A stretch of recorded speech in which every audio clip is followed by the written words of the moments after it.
ओम गण गणपते नमः। मैं अनु बजाज ज्योतिष एडवाइज़र आध्यात्मिक इच्छा पूर्ति यात्रा में आप मेरे साथ चल रहे हैं। शिव महापुराण की कथा में द्वितीय खंड में 36वां अध्याय ये भाग सुन रहे हैं। ब्रह्मा जी ने कहा, हे नारद, तुम इस बात को सत्य समझो कि शिवजी के चरणों का पूजन किए बिना करोड़ों जन्मों तक भटकते रहने पर भी दुख दूर नहीं होता।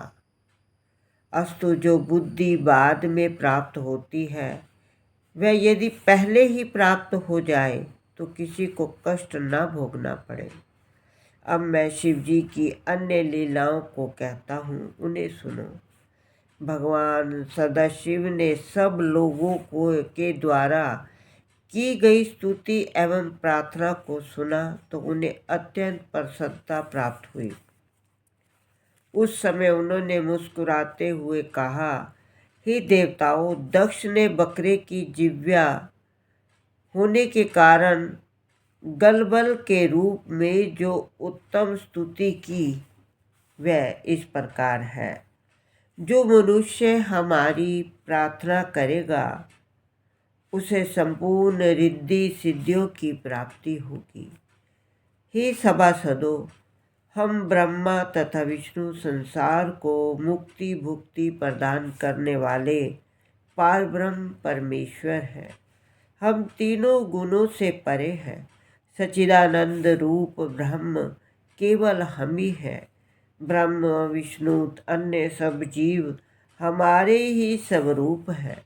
वेदों का कहना यही है, परंतु जो अज्ञानी जीव उससे भेद समझते हैं उन्हें कष्ट उठाना पड़ता है।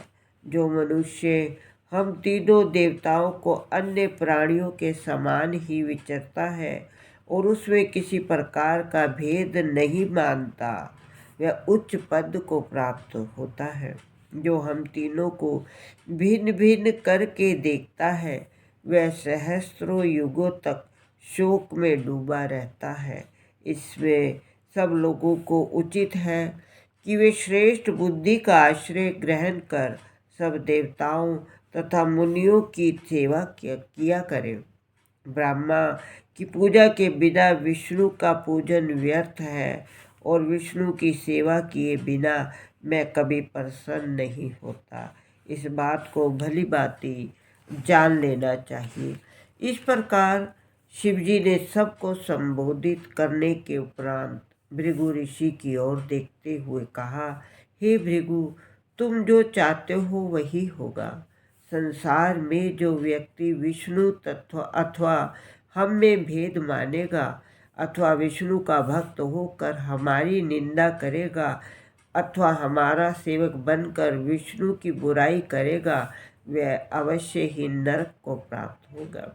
हम दोनों में भेद रखने वाला मनुष्य तत्व ज्ञान से हीन ही कहा जाता है। इस प्रकार के वचन कहकर जब शिवजी ने श्रापोद्धार का वरदान दिया तो सब लोग अत्यंत प्रसन्न हो गए।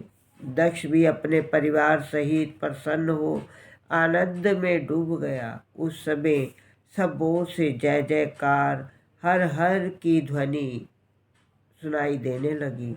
सब लोग भगवान सदाशिव की स्तुति और प्रशंसा करने लगे। शिव महापुराण की आगे की कथा सुनने के लिए आप मेरा अगला वीडियो देखिए। ओम नमः शिवाय।